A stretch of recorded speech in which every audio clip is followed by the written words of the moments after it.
Okay, welcome everyone. I'd like to thank you for joining us for a panel discussion of the recent and historic Women's March on Washington. My name is Ashley Ray, and I am with the Chicago School Center for Multicultural and Diversity Studies, and I'm really excited to be bringing this event to you today in conjunction between CMDS and Student Life and Events here at the Chicago School. For a number of years, the Chicago School has hosted a panel during Women's History Month focusing on various women's issues. It has been common for these panels to center around the themes of women's leadership and work-life balance. This year, though, we wanted to shift our focus toward more of a social justice conversation, examining the intersection of many women's varied identities. After learning that a Chicago School student worked as an organizer for the Chicago March, we thought it would be great to hold a panel where we hear from various members of our university community that participated in marches in different cities. So here are a few things to consider about these marches. Though the march was called the Women's March on Washington, marches were held in 408 cities in the United States, with 168 marches in 81 countries around the globe. Worldwide participation is believed to be around 500 million people, with 500,000 in Washington, D.C., 250,000 in Chicago, and 750,000 in Los Angeles, which are the three cities that we're going to be highlighting today. So without further ado, I'd like to get into some introductions and get to know our panelists. So panelists, can you please introduce yourself, tell us your name, your role at the Chicago School, and which campus you're affiliated with, and then tell us what led you to get involved with the Women's March. And so I'm going to start here in Chicago, and Johndalyn, would you like to start? Hello, everybody. My name is Johndalyn. Sorry, no, my voice went. My name is Johndalyn Armstrong. I am a second-year master's student in our counseling psychology program, and I was one of the organizers for the Women's March on Chicago. What led me to be a part of the march was clearly after our election, after feelings of what can happen next, feelings of concern, feelings of fear, and really gaining my resolve to realize I need to make a difference. What can I do? And I saw that there was immediately a call for a women's so that we're able to speak up about our rights that we have that are really basic human rights and how they can be preserved. Initially, I was going to go to the Women's March in D.C., but I said, well, if I'm in D.C., the least I can do is see what I can do to help out in Chicago. And helping out turned into a leadership role, and then I canceled my ticket, lost a little bit of money, which was worth it, and decided to stay committed to Chicago. Thank you. Dr. Kenefick? Hi, I'm Kristen Kenefick. I'm on the faculty in the clinical PsyD program here on the Chicago campus. And,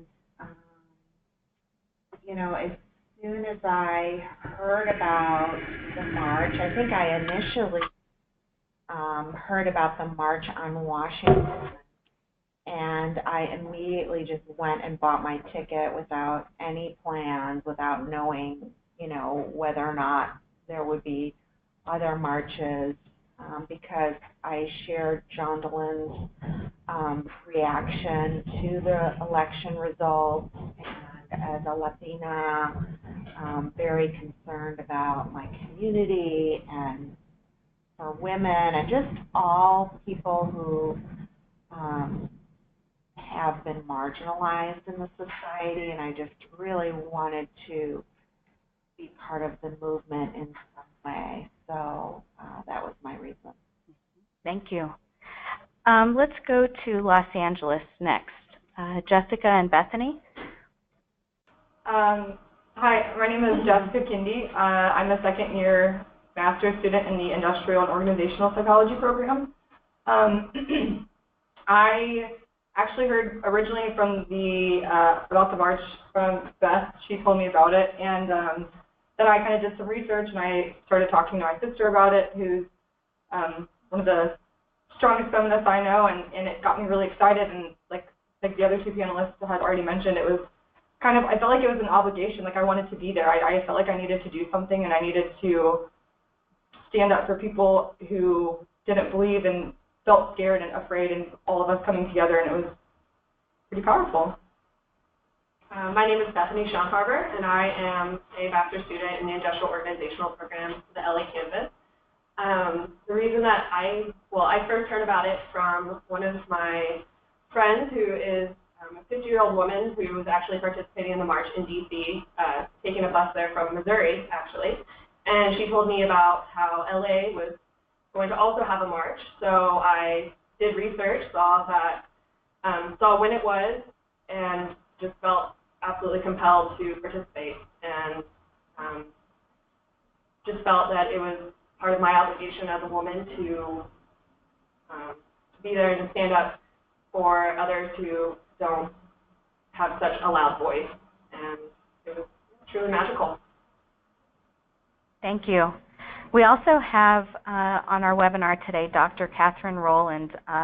We can't see her right now, but we can hear her. So Dr. Catherine Roland, would you like to introduce yourself?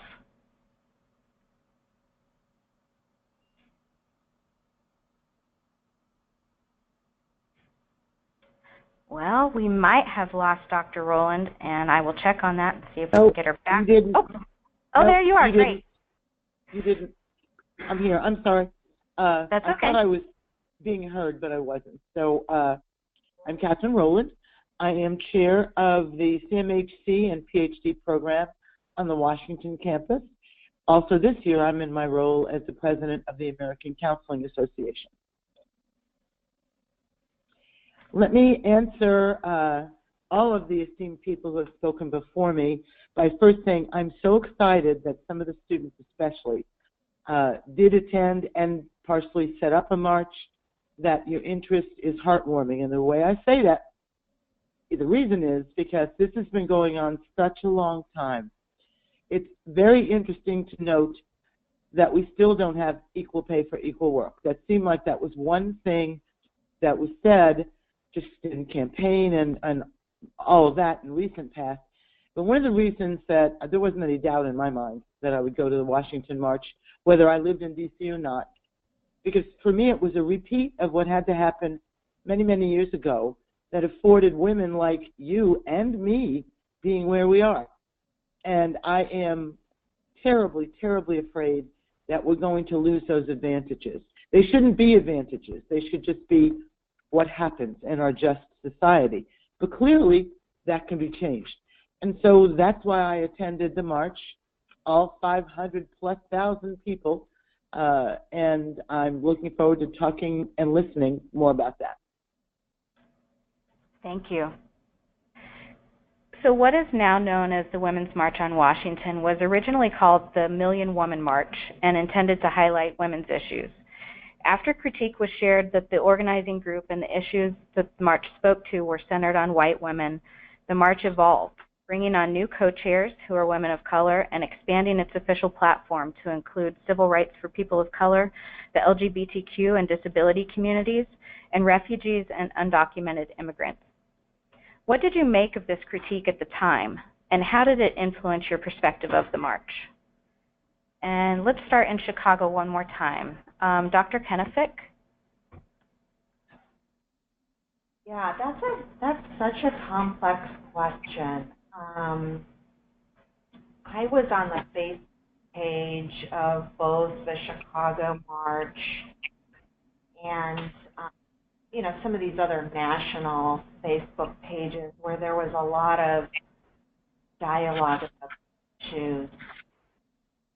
And I think I feel mixed about it. On one hand, I feel like the people who, started organizing this, I think may have been Caucasian, and so I think it's great, whoever it was, the bull by the horns and got things organized. My experience in D.C. was that it was very intersectional in terms of the speakers, the participants, You know, there were men, there were women, there were transgender, there were people of every race, ethnicity, you know, SES, from religion. I mean, it was so diverse. So I'm interested to hear from the other participants in the other cities. But my experience, people were trying to bring up issues of intersectionality. And from my perspective, I think those were addressed, but, you know, my experience was mostly through the DC March. Johndalyn? Initially, I worked from the perspective of pretty much guarding, you know, and allowing people in into the Facebook groups, and I realized that your face looked familiar. So I got a chance to see people intro their Facebook pages to make sure that they were pretty much, or as much as I could tell, genuine about their interests. And then in the midst of that, yes, there was a lot of speaking of some women of color who did not feel they had a space, that did not feel that their voice was being heard. I can't deny someone what they were feeling. I can only speak to what I experienced. And I did my best to reach out to see, okay, well, what's going on, to see what was happening.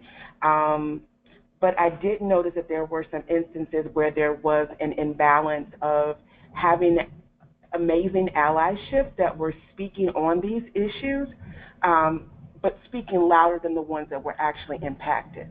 And so with that being said, it was difficult to actually point full fingers without someone saying, this is what happened on this date and time. With that being said, it grew my interest to stay in Chicago and be more involved. And with that being said, I did, I went to the very first meeting that was held at the Central on Halsted. And that particular meeting was very intersectional. It was representation across the board, and it felt very warm, very inviting. The spirit of it was, let's get to fighting, let's get to moving. But I still, if there were an instance where a woman of color did not feel that they were heard, it should not have happened. And that then later went on to be my job to make sure that people of color were just as welcomed in the space. Even if they didn't feel comfortable talking to other people, because for whatever reason, then I would have been I was positioned to be that person to contact. But it was one of our goals to make sure that everyone felt a part, whether you were male, female, transgender, it did not matter. If you wanted to see basic human rights stay as basic human rights, you wanted to see equality come to life, then your role and it was expected for you to be there. That's what we experienced. That was my experience. Thank you. Dr. Roland. Yes, I agree. It is a very complex issue. It's a very complex isn't even enough of a word. At the end of the day, I was only in Washington, and it could not have been more diverse. I don't know how it could have been more diverse at all. That was my take on it. But it wasn't anything I didn't expect, because at the end of the day, again, every time the women's movement has come together, initially there have been battles, and thank goodness there have been those battles. It is different. And, I've not ever seen it that at the day of a march or a protest where it sort of counts so that people are seeing you in a political sense, there was no way to know or to imagine that everyone hadn't been welcomed. But it was in Washington.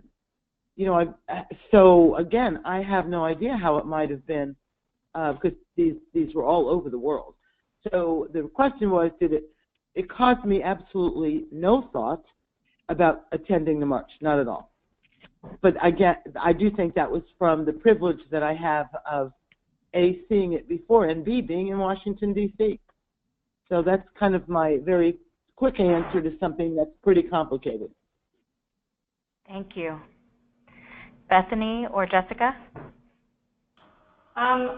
So I can't really speak on, I mean, I kind of participated in the march towards the end. I wasn't really familiar, or I didn't understand any of the planning parts of it, so I can't really speak to that aspect of it. But in my experience at the march, I just remember like being like fascinated with how many different people were around me, and just like it being such an amazing experience to like just feel like I belonged there, and like everybody belongs there. Like nobody felt out of place. Everybody just like came together, and I just remember just looking around and being like, this is so fascinating. There were people like Native American tribes dancing in the street. There were, you know, groups of people all dancing together and celebrating, and you know, it was really great. So I didn't experience any of those issues, but that's personally what I experienced, and it was great. I would say my experience was very similar to Jessica's. I also was not a part of the planning for the Women's March, but my participation in the Women's March, as Jessica said, it felt like I belonged. There were children, there were men, there were women, and it was, you could just feel the energy that everyone was excited to be there and just excited to be alive, and I honestly felt more human than I really recognized myself as a woman. Although it was called a Women's March, it just felt like I was a person participating in this monumental time, and it was a great experience. Thank you. I think that everyone has already touched on this a little bit, but I would like to ask a question and ask you to maybe give a little bit more detail. Was the Women's March affirming or validating to you? And if so, how so? Why was it affirming or validating to you? And so let's go back to Los Angeles now. Bethany and Jessica. It was absolutely affirming and validating to me. It felt like the world wasn't quite so big and quite such a hateful place. The streets of Los Angeles, of downtown Los Angeles, it was just a very joyful, happy experience. You could just feel the energy that everyone was just excited and just accepted me as I was, as just a young woman trying to do my part. And yeah, it felt great. And I mean, I agree with Bethany. After the election, I think a lot of people kind of felt defeated and like, you know, this is what we have to deal with. We just have to like be here and get through these next few years. And it was kind of just like after that march and like being around all these super empowering people who like weren't gonna settle, who weren't gonna stop letting their voice be heard. It was so empowering, and like that makes me, it is a confirming thing that like I am where I'm supposed to be, I'm doing what I'm supposed to be doing, and like all of these people are here supporting that, and it was amazing. Thank you. Dr. Roland.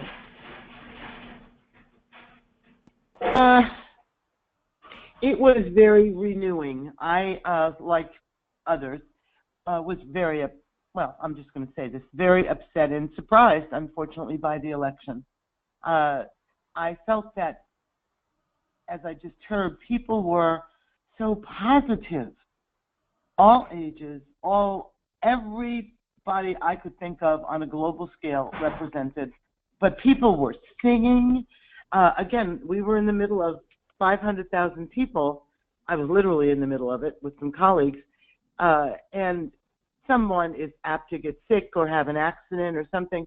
Every time something like that happened, there was not one incident that was reported, because the people around those individuals would whistle and sing and yell, and one of the people, many people were there to watch out for those things, marshals, and they came and took care of it. There was not a dry eye in the house. When Angela Davis spoke and then Gloria Steinem spoke, I thought I'd gone to heaven. It was amazing. It was really like nothing I have experienced before. It was a phenomenon I didn't expect, but feel very, very joyful to have witnessed. Thank you. Johndalyn. It was very affirming and very validating for me. It was my first time participating in such an event. And even again within the process of planning this, because after the election there could have been, there very well were instances where division took place, where it could have felt like one marginalized group against another group, or it could have felt like an us versus them type of situation as it comes to races. But those things actually had to be put to rest because the actual mission was for the sake of everyone. And that was so affirming for me. We had to work through some challenges even within the team, but still there were people who I looked up and we're sitting at each other's houses. We look up and now someone's kids call me auntie. And out of building those relationships that I don't plan to end ever in life, and then marching together for the rights of one another, knowing that, you know, some 50, 60, 70 years ago that you would have never seen a black woman and a white woman walking together in unity for the same instance so that both of us can walk in equality about different issues. So I had nothing but respect and honor for my elders that day, for those that have gone before us that fought so that we could at least walk together. It was very emotional for me. Because I never thought that I would see that actually happen under the spirit of which it did after the election took place. But also, it was very enlightening to see a lot of our public figures here in Chicago that were pretty much very much engaging and reaching out to people like, I'm going to make a difference. I'm here because I really want to impact and you know, I want to make a difference. I don't just want to be the politician in the crowd. I want to actually stand up for what's right, and that meant everything to me. Dr. Kenefick? I would agree. It was very inspiring. I felt like it was just one of the highlights of my life, being part of something like this. And I think the intersectionality was really empowering. It made me, you know, feel even more deeply that, you know, just, you know, regardless of our backgrounds, you know, ethnic, racial, religious, SCS, sexual identity, we have to come together. And when you see 500,000 people, you know, these crowds that never end, you know, I think it really helped me feel like, you know, we do have power if we all come together. I think when we're in these silos of, oh, this is about this one issue and this is about another, I think there's more power when we come together. And the other thing I would say that was really inspiring to me when I got home at the end of the day and put the TV on was seeing these rural communities and these cities around the world that had marches, and you know, people in Alaska marching and people in, you know, across the world marching. It made me feel like, okay, we're not alone. You know, there are people who believe in these rights, and we cannot give up. We have to keep fighting. I think I read that there were marches on every continent, including Antarctica. Yeah. Amazing. There was even a march at a hospital, a women's ward, where there were women who were stricken with cancer, and they took a break in their little treatment, and they stood up with their IVs and marched around their unit, and then went back to lay back down. And I was like, you know, I enjoyed seeing CNN and WGN show Chicago, but to see that, that was the reason why all of that was worth it. Yeah. how did the Women's March surprise you? And let's go to Dr. Roland. Well, for one thing, they kept saying it was only going to be 200,000 people, so that the size, and I, too, loved watching it on TV, and I was shocked because, you know, you were there. They said when we were there was not going to be any internet after a time, so you couldn't really look things up on your phone. Nobody I know realized or understood that it was going to be global, and that surprised me, not that it was, but that the media had thought about covering it.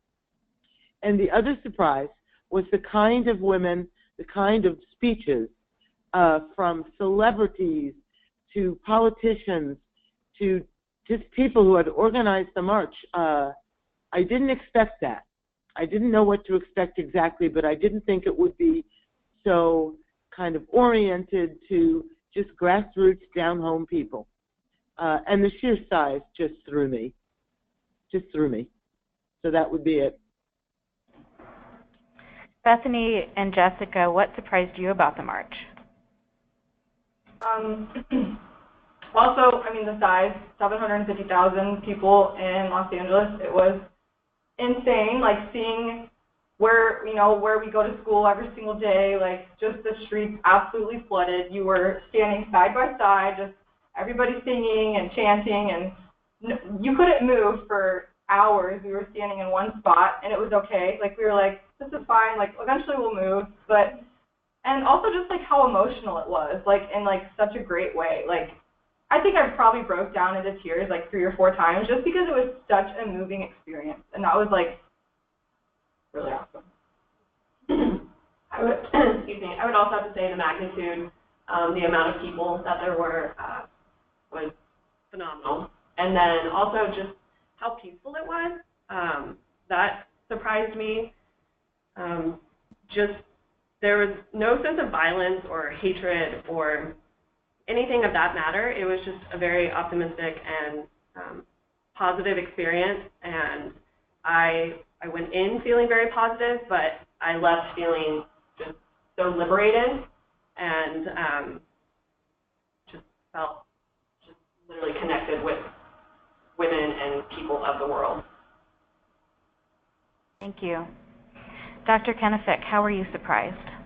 Well, I'd agree with what people have already said. I would just add, it surprised me to see people with babies, with young children. I have a 10-year-old, and I, made a conscious decision not to bring him because I was a little concerned about safety. But so I was really impressed that people had infants in carriers, and that really surprised me.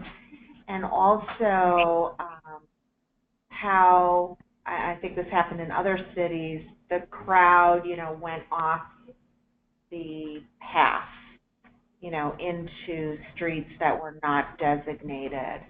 So I thought that was really cool, just to say, you can't really stop us. We're a big body of people, and we're gonna, keep marching down. So we sort of shut down traffic on certain streets, which I thought was sort of cool. Johndalyn?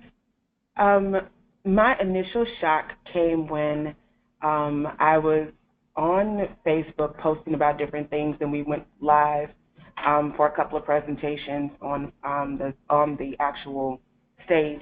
But then someone tagged me in a post where CNN was covering.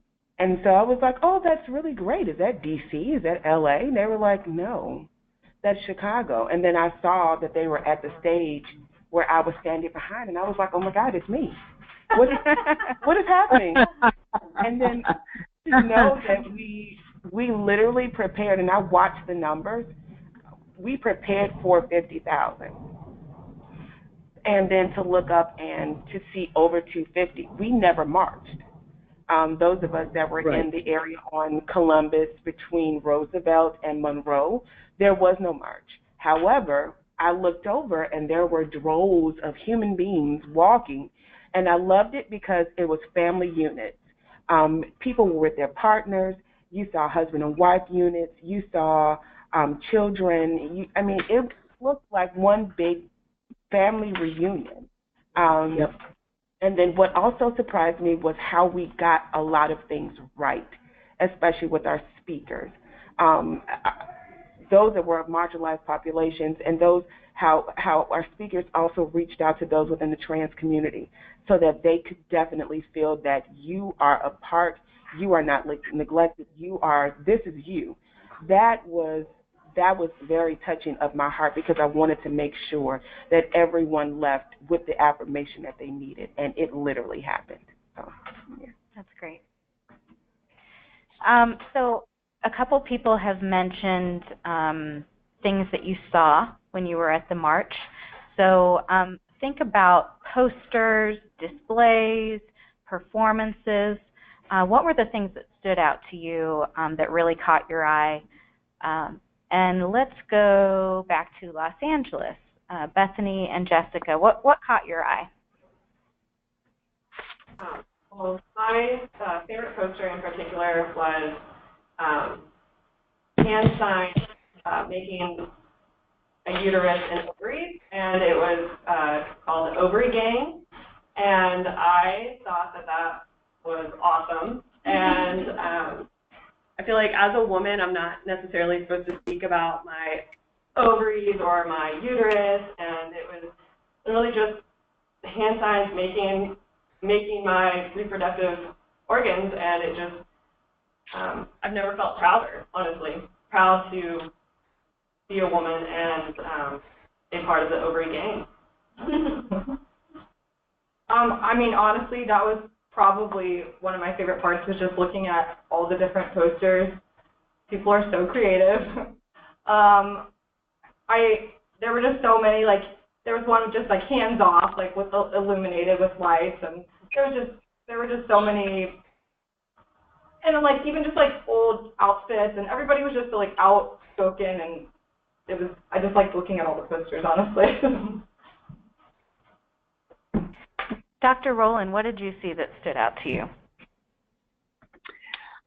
Some similar things. The idea of so many multi-generations. I saw so many people who were clearly in family, whether they were a family of choice or family of origin, didn't matter. All levels, generational. It was amazing. And they all, many, many times, dressed alike. They had signs that were similar.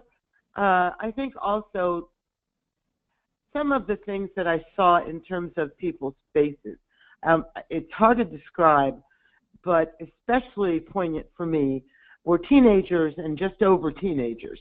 And, you've got 19, 20-year-old young women and young men at that age, but obviously predominantly women, just adamant. They were going to stand there. They were going to see everything. They were going to go to the front. They were going to cheer. They were going to talk to all of us, folks who've been a little bit older, get ideas from other people. It was so life-giving to see that. It just, made me know that we do have a movement still. Thank you. Johndalyn, what did you see that stood out? For me, I saw the babies. And there was one particular baby who said, "I take naps, but I stay woke." There was also a poster from a baby, and clearly the story was that the mother wanted to actually write something that could be understood, but I think she had a little bit of a altercation with the baby, so the baby snatched the marker and just scribbled what she wanted. And they said, okay, that's going to be your sign. So it literally was her sign. And I understood what that sign meant. I did. And I welcomed her sign, and I understood it. Probably was in a different language, but I could understand the heart message behind it. And so that meant everything, because because of the different, it was a very intergenerational event. Even to see it was an elder that was there. And her sign was the exact same sign that she used when she was marching against Nixon. And the only thing that was different was that she changed the name. It was a side-by-side picture of her back in '60, I'm not sure whenever that was, but then in 2017. And the only difference was gray hair, and then there was a change in the name. So to see that there is a commitment for what should be right and how it has to be passed down from generation to generation, to maintain the value of what's going on so that people can still have what they deserve is vital, and it's very important. And that really caught my eye with the marches. Dr. Kenefick, what did you see? Yeah, I love, and we were looking at our phones to pull up some of our photos, and I loved this sign. It has a Dr. Seuss hat drawn on it, and it says, "You cannot grab me here nor there. You cannot grab me anywhere." And, you know, I think people standing up for, you know, the rights of people to their personal safety and privacy, and that's one thing that is of grave concern to me, that the person who is running our country has, you know, mistreated women and people of color and disabled people in many, many horrible ways. And the other thing I would add is I loved seeing all the prissy hats. So a friend of mine made my hat, and it was, I think, really empowering to take this symbol back and to, you know, show the world that there's a lot of power. Women do have a lot of power, and to just see those seas of pink hats. And I still wear my hat, and sometimes I forget I have it on, and people are like waving at me and putting thumbs up, and sometimes I forget, you know, what they're doing, and I just think it's really fun to have this symbol. Thank you. Okay, so this is going to be the last question, and it's a two-parter. So respond to whatever feels relevant to you. The first part of it is, did you learn something from the march? Something about yourself, something about your belief about the world, something about other people? And then the second part is, having been through this experience, have you made any commitments regarding your future work with women's issues related to social justice? So, you know, did you learn anything? And then what commitments are you making for the future? So let's go to Dr. Roland. Did I learn anything? Yes, I always learn things, and I learned a lot of things around how global we've become and how big we really are. And I speak that as a woman. We really are. We have, in some, I mean, that's been said, I know, but it's the observation of the level of power and influence. Power really almost means nothing sometimes if you don't have influence, and we certainly have lots of influence. So between power and influence, I learned that we still have it. I'd never thought we didn't, but I hadn't seen it. So I did see it. And that's it. The last part is a great question, Ashley. What will I do? I will do more. I will do more. It is way beyond writing emails. It is way beyond putting it on Facebook. It may be beyond marching. I don't know. But we have an issue, and I am, again, you know, privileged in my knowledge in history, and it's up to me and people like me to do more. So that's what I will be doing. Thank you. Jessica and Bethany, did you learn anything, and what commitments are you making? I've also learned, like, we're so powerful as women, as like a group of people who care about human rights. Like, we're not just going to let things slide, and it's the start of, we have a lot of work to do, and I think that's what I learned. Like, this isn't just something I'm going to attend and be finished with. It's something that, like, I want to be committed to and keep working at, because there's a lot of work that needs to be done. Equal pay is still an issue. Women reproductive rights is still something that is an issue, apparently. So it's just like, it was such a realization of, like, okay, this is the start of it. Just because this march is over, it's not over, and that's like knowing that and like informing others of my experiences and what I feel passionate about, and educating people and educating myself even more. That's how I'm starting, and that's what I want to continue doing. Something that I learned from the march is that the world isn't quite as big as it seems. We're so often just see visions of negative aspects of life and how humans can't get along, but the march that day showed me that a large amount of people can come together and get along and fight for things that matter, and humans matter, and yes, that's what I learned. And then I haven't made any actual dedications to further along with like the Women's March, but just my obligation to society to not stay quiet and to not just be a meek, subtle woman, but to be a woman with fire under her and to be loud and proud in every aspect that I can. Thank you. Dr. Kenefick.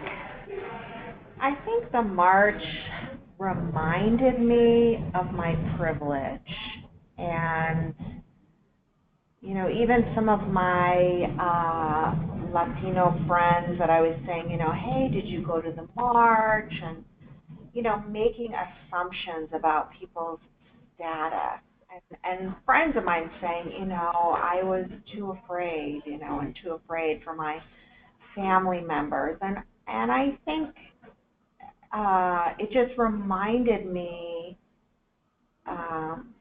that I have so much privilege, and so it's inspired me to get more involved in issues around immigration and refugees. I came to a training at the Chicago School a few weeks ago to be a first responder at the airport for refugees, and I'm going to become a supervisor next year in a local practicum site that works with a lot of Latinos and kids and families of color who may have different legal statuses. So I really want to, although, you know, my family is Puerto Rican, I still feel deeply connected to the Latin American community and really wanting to stand up for those, you know, and support them through this process. So that's my commitment. And Johndalyn. This march has did a lot, it's caused me to, number one, realize that I am my sister's keeper. And my sister will look like everything, including me, and then so far from me. And then it's also caused me to be conscious of the fact that this march just scratched the surface. Some people felt like, well, I mean, it was phenomenal. Nothing like this has ever happened before. But we can't just rest in the glory of that and not move forward to consider the fact that some of the women in these groups would have never gotten together, and our cultures may have never touched one another had it not been for this. And that's because there is some healing that needs to take place across the spectrum. And that's what's kind of been on my heart about how to help start healing.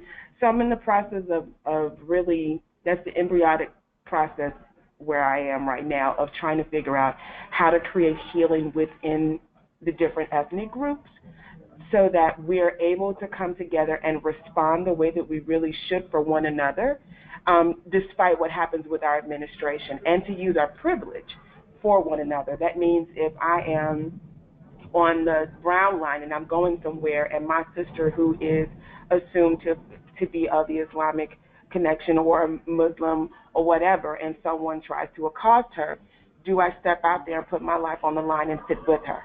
Do I come up with something creative to do to divert her from being in this place of calamity or possible danger? Yeah, I do. I've come this far. Why I can't walk off and just act like it's not going to happen. But it's so much is happening, and so moving forward, staying connected with the Women's March, because we have a group now outside of the Women's March on Chicago, and we're doing different things.